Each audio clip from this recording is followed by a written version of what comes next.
എപ്പോഴും മാതാവ് ഈശോ എൻ്റെ കൂടെ ഉണ്ടായിരുന്നു. കാരണം എൻ്റെ അമ്മച്ചി ഇവിടെ നിന്ന് പോയപ്പം എനിക്ക് തന്നു വിട്ടത് മാതാവിന് ഈശോനെയായിരുന്നു. എൻ്റെ കയ്യിൽ തൈലവും ഉപ്പും ഉണ്ടായിരുന്നു.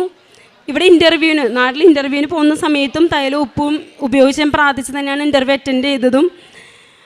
മാൽദീവ്സിൽ ചെന്നപ്പോൾ അവിടെ 3 മന്ത്സിനുള്ളൊരു എക്സാം നമുക്ക് എഴുതിയെടുക്കണം, എന്നാലും അവിടുത്തെ രജിസ്ട്രേഷൻ കിട്ടുള്ളൂ. അങ്ങനെ ഫസ്റ്റ് അറ്റംപ്റ്റ് ഞാൻ ഫെയിൽഡായി.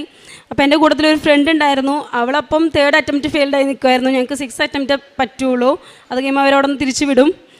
2ാമത്തെ അറ്റംപ്റ്റിൽ ഞാൻ പോകുന്ന സമയത്ത് അവളെക്കൊണ്ടും പ്രാർത്ഥിപ്പിച്ചു. അവൾക്ക് മാതാവിൽ ഒരുപാട് വിശ്വാസം ഉണ്ടായിരുന്നില്ല, ഈശോയിൽ ഒരുപാട് വിശ്വാസം ഉണ്ടായിരുന്ന കുട്ടിയായിരുന്നു അത്. പക്ഷെ അവളെക്കൊണ്ട് ഞാൻ മാതാവിനെ കൊണ്ട് പ്രാർത്ഥിപ്പിച്ചു, ഞാനും പ്രാർത്ഥിച്ചു. ഞാൻ പറഞ്ഞ പോലെ അവൾ ഉപ്പിട്ട് പ്രാർത്ഥിച്ചു. ഞങ്ങൾ എക്സാം എഴുതുന്ന സിസ്റ്റത്തിൻ്റെ താഴത്ത് ഉപ്പിട്ട് ഞാൻ പറഞ്ഞ പോലെ തന്നെ അവൾ ചെയ്തു, ഞാനും ചെയ്തു.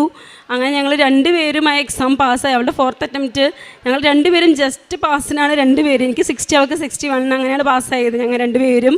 അങ്ങനെ ഒരു വലിയ അനുഗ്രഹം എൻ്റെ മാതാവ് എനിക്ക് തന്നു.